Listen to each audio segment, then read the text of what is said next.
estructura general del sistema cardiovascular. Primero, como el nombre lo indica, hay un órgano muscular, que es el corazón, que es la bomba que permite que la sangre llegue a todos los tejidos del organismo. Y además un sistema de conductos, que es el sistema vascular, ¿sí?, que está compuesto por distintos tipos de vasos sanguíneos. Estos vasos sanguíneos principalmente se caracterizan por llevar sangre arterial y sangre venosa. Decíamos la semana pasada que aunque la definición como más clásica que uno aprendió de la sangre arterial era aquella rica en oxígeno, ¿sí?, que la sangre venosa era aquella rica en CO2. No es tan así porque hay arterias que llevan sangre venosa y venas que llevan sangre arterial. Y por lo tanto la definición... Anoten, por favor. ¿Hay profes que dicen eso? ¿Preguntan luego? Sí. ¿Y después lo preguntan o después? Sí. Esa buena práctica. Como Te vaya diciendo preguntas después. es como que no dices asterisco. Comillas. La definición de arteria es todo vaso sanguíneo que aleja la sangre del corazón, no importa si lleva sangre rica en oxígeno o rica en CO2, ¿sí? La arteria es aquel vaso sanguíneo que aleja la sangre del corazón. Y por lo tanto las venas son todos aquellos vasos sanguíneos que acercan la sangre al corazón. Este sistema cardiovascular está formado por dos sistemas. Un sistema circulatorio menor, que también le llamábamos sistema cardiopulmonar, que solamente está comprendido por aquellos vasos sanguíneos que sacan la sangre del corazón para llevarla a los pulmones, generar el intercambio gaseoso, concepto conocido como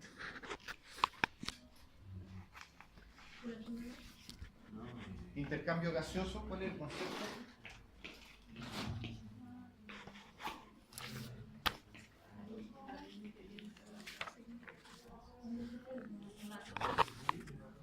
Hematosis. No confundir con homeostasis ni con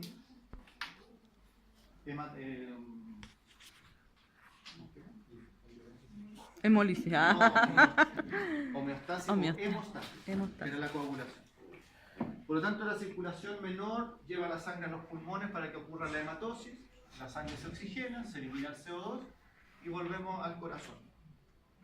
Esa es la circulación menor, cardiopulmonar, un circuito muy pequeño. En cambio, el sistema circulatorio mayor, o también llamado sistémico, es aquel que se inicia con la salida de la sangre oxigenada desde el corazón para que sea distribuida en todos los órganos, todos los tejidos, todas las células del organismo. Para entregar oxígeno, entregar nutrientes, ¿sí? Y al mismo tiempo entonces recoger de las células los desechos del metabolismo, el CO2, y llevarlo de vuelta al corazón para que lo tome la circulación menor, y ahí entramos en el circuito completo. Esa es como la descripción general del sistema cardiovascular. Ahora, dentro de estos vasos sanguíneos comentábamos que existían lo que llamábamos sistemas porta, porque el clásico sistema capilar es un capilar que trae sangre arterial, ocurre el intercambio de gases, de nutrientes con las células, y por lo tanto, como recibe todos los desechos, el capilar después se vuelve un capilar venoso, ¿sí? Mitad rojo, mitad azul. Muy gráfico.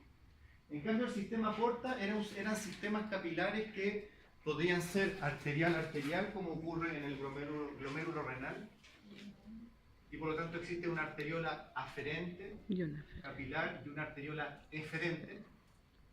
O bien podía ser como en el caso del hígado. Hay un sistema porta.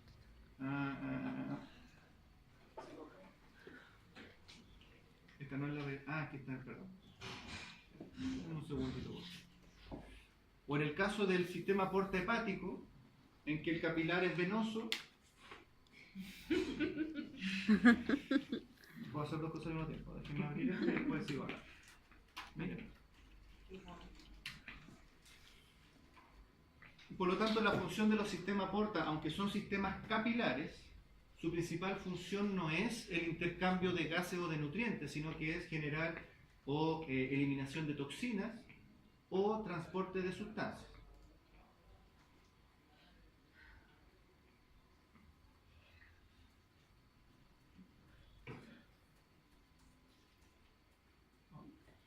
que haga algo dentro? Hable. Que alguien hable o diga algo. No. ¿Sí? ¿Pregunta? Y claro. Y por lo tanto la función de los sistemas porta no es, insisto, entregar nutrientes y entregar oxígeno y sacar desecho y sacar CO2.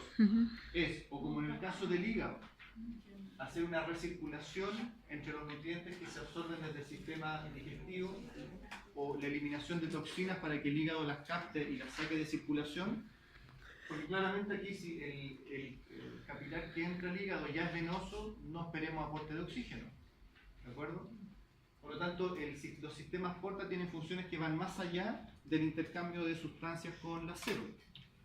El otro sistema porta era entre el hipotálamo y la hipófisis, que como vamos a ver ya en el siguiente capítulo, que es sistema endocrino, lo que ocurre acá es el transporte de hormonas que se forman en el hipotálamo y estimulan a la hipófisis. Esa es la función que tiene el sistema porta en el hipotálamo y la hipófisis.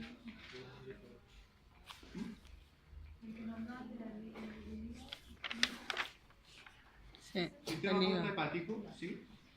Solo hay 3 sistemas porta en todo el organismo, por lo tanto no hay donde perderse. Del El reino riñón. renal. Que en este caso, se fijan, es arterial. Aquí no le están entregando oxígeno a nadie, no le están entregando nutrientes a nadie, que es lo que uno esperaría de un capilar arterial. En este caso, ¿cuál es la función particular? Es generar la filtración de sustancias, ¿cierto?, en la formación de la orina.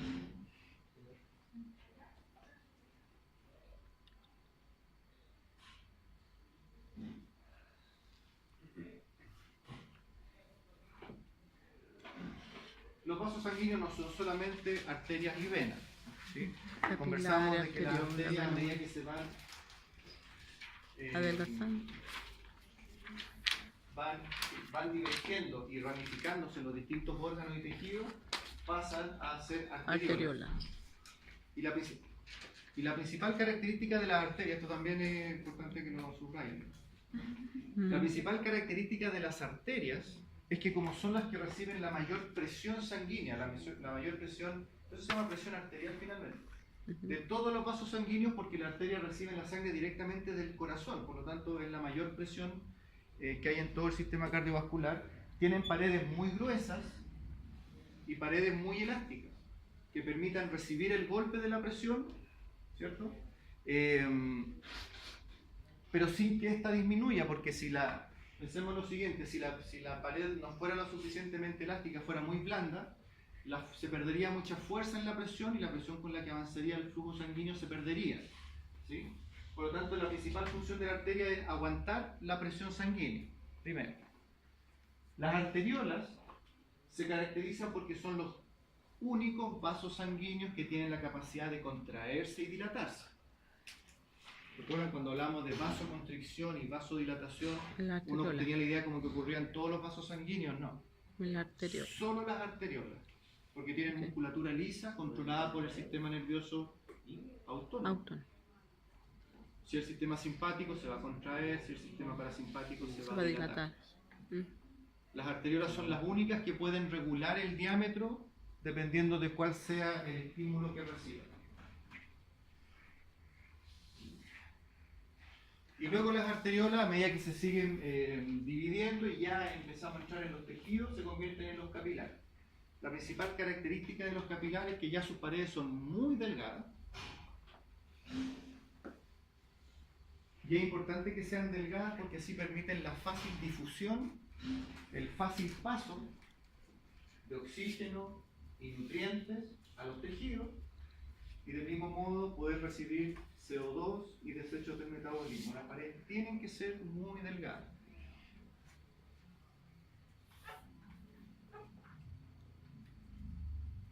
En términos de velocidad, la mayor velocidad de flujo sanguíneo se encuentra en las arterias, ¿sí? Porque salen con toda la presión del corazón, por lo tanto salen a gran velocidad. ¿Y cómo graficábamos eso? Porque si se lesionaba una arteria, la sangre sale a gran velocidad, la hemorragia ocurre de una manera bastante característica. En cambio, como la presión se va perdiendo a medida que avanzamos por el sistema circulatorio, cuando ya se lesiona una vena, la hemorragia prácticamente es muy lenta, con muy baja presión.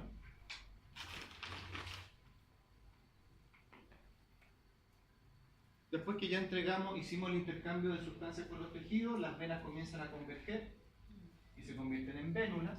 ¿Qué caracteriza a las venas? Primero que no tienen musculatura elástica en sus paredes. ¿A las vénulas o a las venas? Las vénulas. Venas y vénulas. Sí. Vénula. No hay musculatura elástica.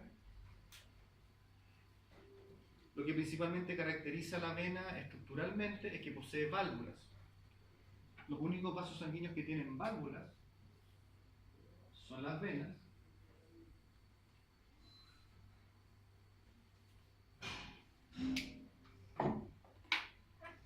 Y el gran problema que tiene la vena es que tiene que hacer que la sangre vuelva al corazón con, a esta altura, una muy baja presión sanguínea.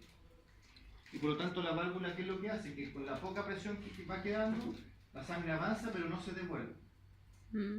¿Sí? ¿Qué es lo que ayuda en el avance de la sangre por las venas? El trabajo de la musculatura. La musculatura va masajeando las venas y por lo tanto permiten que la sangre avance y no se devuelva. Ahí mencionábamos el ejemplo de las varices, ¿sí? Que es una insuficiencia valvular, que como las válvulas no cierran adecuadamente, la sangre se empieza a acumular, hay reflujo, y como la sangre cuesta que avance, las venas se empiezan a dilatar. Y mientras más se dilate la vena, más se dificulta el retorno venoso. Y luego finalmente ya se forman las grandes venas, que son las que vuelven al corazón, que son principalmente dos: vena cava anterior y posterior, o superior e inferior, depende de qué animal estemos hablando. Un punto importante: ¿cuál es el vaso sanguíneo más grande del organismo? ¿Vaso sanguíneo? En términos, no, hice mal la pregunta. En términos de diámetro. ¿En la aorta de la aorta, no? No, las venas cavas. Las cavas, craneales y caudales. Las venas cavas son los vasos sanguíneos un poco más grandes que la aorta, ¿no? Ya. Craneal y caudal. Craneal y cava. Entonces esas son como las principales características estructurales de los vasos sanguíneos, ¿sí? Un sistema arterial hecho para trabajar con una alta presión sanguínea y un sistema venoso que tiene que trabajar precisamente para hacer que la sangre vuelva al corazón con una baja presión sanguínea. Esto es lo que está prácticamente ahí. Por ejemplo,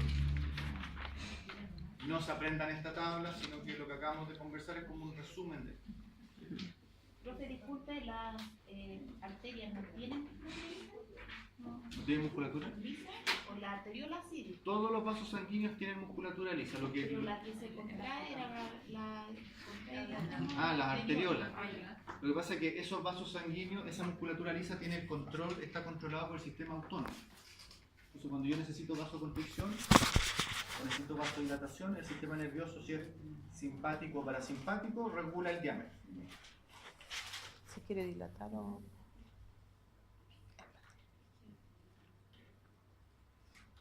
Entonces, como ustedes mencionaron, la principal función del sistema circulatorio es el transporte de sustancias. Y ese transporte se puede ver afectado o porque falla la bomba, que da la fuerza para que la sangre perfunda todos los tejidos, o bien puede estar el problema en el sistema de las cañerías, el sistema vascular. Cuando hablábamos del corazón, las principales patologías cardíacas, no las principales, las patologías cardíacas se pueden dividir en congénitas o adquiridas, entendiendo congénita como todas esas patologías que se adquieren durante la gestación. Importante, no son hereditarias, no se refiere a que la patología se hereda de alguno de los padres, sino que por alguna razón se adquiere durante la gestación. Y en el caso del corazón, mucho tiene que ver con el hecho de que el corazón fetal es muy distinto al corazón de un individuo ya nacido. ¿Por qué? Porque el corazón fetal, la idea en un inicio suena muy buena, está llena de atajos que evitan que la sangre tenga que ir a darse una vuelta a los pulmones, porque en realidad los pulmones todavía no empiezan a funcionar. Un feto no oxigena su sangre desde los pulmones, sino que desde el cordón umbilical de la madre, ¿sí? Por lo tanto, el corazón está, ambos lados del corazón están unidos. ¿No recuerdan que conversábamos? El tabique, claro, el tabique central, que en un adulto está completamente formado,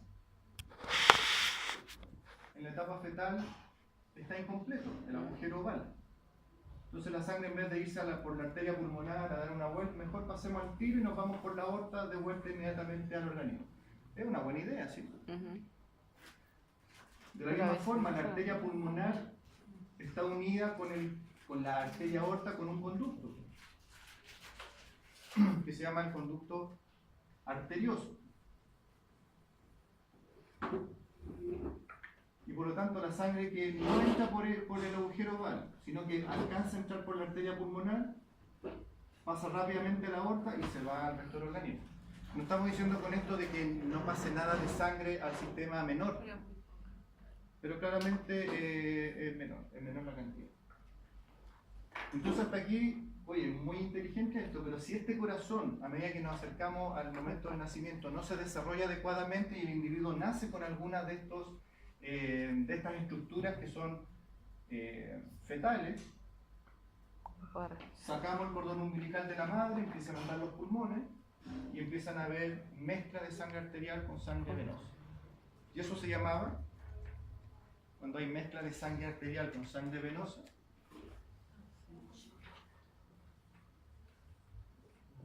no sé si lo dijimos acá. No. Bueno, anoten. Chun. También le llaman cortocircuito arteriovenoso. Sangre arterial con sangre venosa.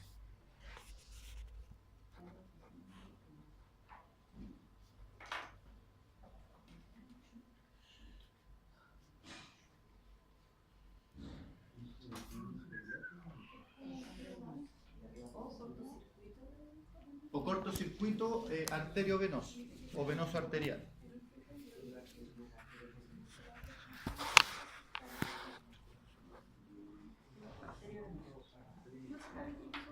No vamos a profundizar en este concepto más que esta definición porque es algo que se ve después en fisiopatología.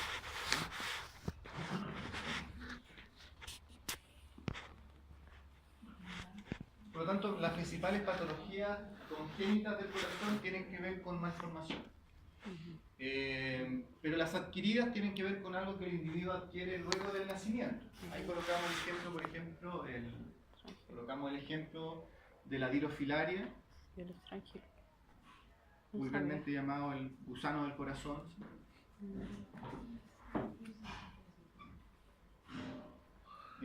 ¿Ustedes que saben más de parasitarias, a qué tipo de parásito pertenece? ¿Ese es un nemato? ¿Es un nemato? Un Porque es nemato, redondo. un áscaris, ¿sí? Un áscaris. Que no es solamente que está ahí dando vueltas, sino que lesiona las paredes del corazón, el endocardio está totalmente Pero no, un lastimado. estróngeno. Sí, con la Sí, migraña. sí, casi redondo también el estróngeno. Pero es del caballo. ¿Qué transporta el sistema circulatorio? Eso ustedes ya me lo han dicho. Gases, Gases, oxígeno, CO2, nutrientes, desechos metabólicos, Agua. hormonas. Cuando comparamos el sistema nervioso con el sistema endocrino. ¿Cómo viajaba la información en el sistema nervioso? Con impulsos eléctricos por las neuronas. Claro. ¿Cómo viajaba la información en el sistema endocrino? Por hormonas, a través Por de la sangre. También transporte de electrolitos, agua importante, cuando veíamos cómo se regulaba la presión sanguínea. Agua, el volumen sanguíneo principalmente debido al agua. Por lo tanto, ¿qué pasa si se detiene el corazón? No hay circulación. No hay circulación y lo que es peor, no hay perfusión. Perfusión. de acuerdo al concepto de perfusión, que es entregar sangre a todos los tejidos del organismo. Se mueren los tejidos.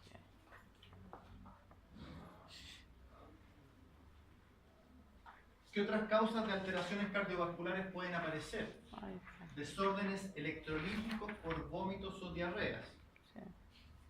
Entendiendo que cuando hay vómitos o diarreas se pierde principalmente sodio, potasio, cloro. Sí. ¿Por qué un problema de este tipo va a llevar a alteraciones cardiovasculares? Claro, porque el impulso, ¿se acuerdan? El impulso nervioso que Necesita genera la gas. contracción cardíaca, al igual que el impulso nervioso de todas las neuronas, está mediado por las adecuadas concentraciones de sodio y potasio. ¿Ok? Y finalmente, y con esto salimos un ratito a tomar aire puro. El shock. Estamos hablando que era el shock, ¿sí? Shock debe ser. Shock. El shock. Anafiláctico. Pero en realidad sí, shock.